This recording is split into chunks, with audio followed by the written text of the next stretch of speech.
Prezados amigos, boa tarde, são exatamente meio-dia. Eu vim aqui fazer esse vídeo após inúmeros pedidos e também pela emergência do assunto. É sobre um tema do qual eu conheço de maneira superficial. Eu não sou um grande entendido em direito previdenciário, mas esse conhecimento raso e básico me permite pelo menos esclarecer a você, cidadão comum, dos malefícios que você, enquanto trabalhador, vai experimentar com essa famigerada e criminosa PEC 287. Antes de tudo, eu preciso esclarecer a você o que significa PEC, né?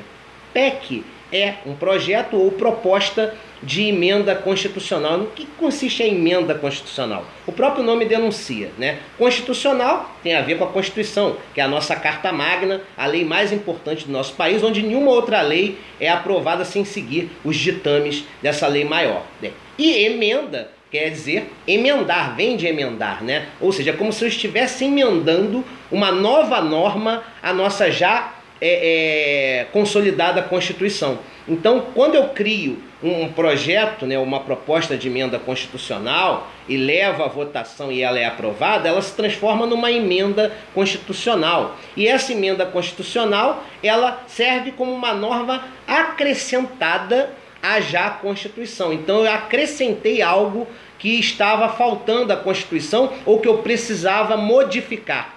E essa emenda constitucional ela vem para modificar uma situação que, ao invés de trazer benefícios para os trabalhadores, vai trazer graves malefícios. Eu citei algumas questões aqui para não me esquecer. Primeiro, ela vem em consonância com outra reforma criminosa, a reforma trabalhista, que flexibiliza a CLT e faz com que acordos coletivos, convenções coletivas e situações de pactuação ou de acordo entre trabalhador e empregador tenham mais força do que a própria letra da lei. Isso é um crime, né? A reforma trabalhista que vai vir aí a cargo também, ela vem para desconstruir a CLT e para acabar com o princípio da proteção ao trabalhador, que é um princípio do direito do trabalho. E toda aquela blindagem de proteção ao trabalhador vai ser destruída e aí o trabalhador vai estar nas mãos do empregador. O empregador vai poder pactuar uma série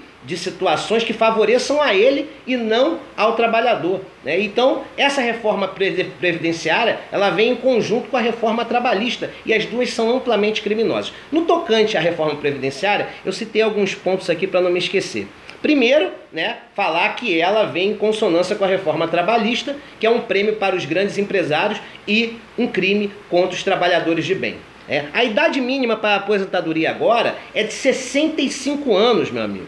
Não tem mais essa de se aposentar antes dessa idade, não. Idade mínima de 65 anos. Só um exemplo, se você hoje está começando a trabalhar, meu jovem, com 16 anos, você vai ter que contribuir por 49 anos com a Previdência, para poder se aposentar aos 65. Aí eu pergunto, qual é a possibilidade de você viver mais 49 anos? Chegar até os 114 anos? Quase zero, né? Então você vai ter que contribuir mais do que gozar dos benefícios da Previdência enquanto aposentado, né? Sacanagem isso. Outra coisa também, deixa de existir a aposentadoria por tempo de contribuição, que até então era um direito garantido por lei, né? Tempo mínimo de contribuição é de 25 anos, ou seja, no mínimo você tem que contribuir com 25 anos para gozar da aposentadoria parcial. Pensões por morte, se antes você recebia em caráter integral, agora você recebe apenas 50% do valor integral. E só se tiver dependentes é que esses receberão mais 10%. Então, para você perceber os 100%, você teria que ter 5 filhos, né? E se você não tiver filhos, então você só vai ter direito agora a metade dos proventos que até então o seu cônjuge percebia enquanto vivo, tá certo? É proibido acumular benefícios. Se você já tem um direito adquirido de uma pensão por morte, no momento que você for se aposentar, você perde a sua pensão. Você acha isso justo?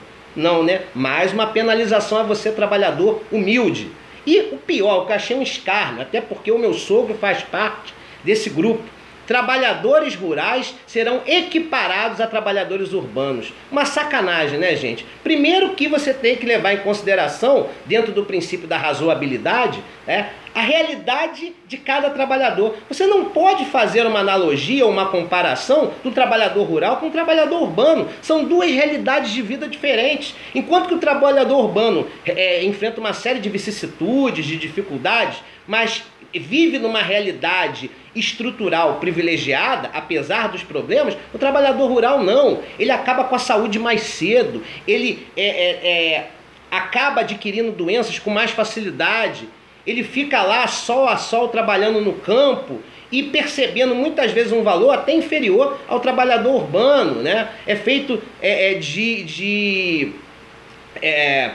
idiota, vou usar a palavra certa, pelo seu empregador. Ou seja, esse trabalhador rural, ele vive uma realidade de vida muito mais dispendiosa, muito mais dura do que o trabalhador urbano. Então ele merece ter um tratamento diferenciado no que se refere à Previdência. Mas a partir de agora, com a PEC 287, não. A partir de agora, ele vai ser equiparado ao trabalhador urbano. Ou seja, a reforma ela é feita sem um debate perante a sociedade, sem levar em consideração a razoabilidade no que se refere a ver que o trabalhador rural ele tem uma realidade de vida muito mais dispendiosa, muito mais difícil do que o trabalhador urbano, equiparando de maneira injusta esse trabalhador que tem tendência a falecer mais cedo, então a possibilidade dele gozar da aposentadoria é muito inferior ao do trabalhador urbano. E mais uma questão que eu gostaria de colocar antes de encerrar esse vídeo, né? Eles falam que não querem fazer a reforma da Previdência porque a expectativa de vida aumentou no nosso país. Vejam bem, se você levar em consideração, primeiro, que existe uma vergonha no regime previdenciário dos nossos políticos, seria muito mais interessante, primeiro, acabar com as regalias, né? Principalmente aquelas regalias que os senadores e os seus suplentes percebem naquele joguete onde cada suplente assume um mandato por 6 meses, né? Essa aposentadoria é fácil que os nossos políticos percebem.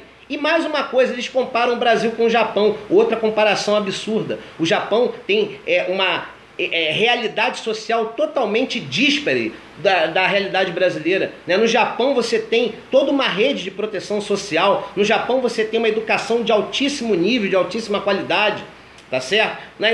No Japão você tem um sistema de saúde eficiente que realmente funciona. O Brasil não, nada funciona. Então por que Brasil e Japão tem que ser tratados de maneira diferente? Porque a estrutura que é oferecida ao cidadão japonês é diferente da estrutura oferecida ao cidadão brasileiro. A expectativa de vida no Japão é de 85 anos e somente agora que eles fizeram uma reforma, e ainda assim uma reforma muito menos criminosa do que a que nós vamos fazer. Num país onde a expectativa de vida é 12 anos inferior à do Japão, como é que você quer cobrar que a pessoa trabalhe até os 70 anos?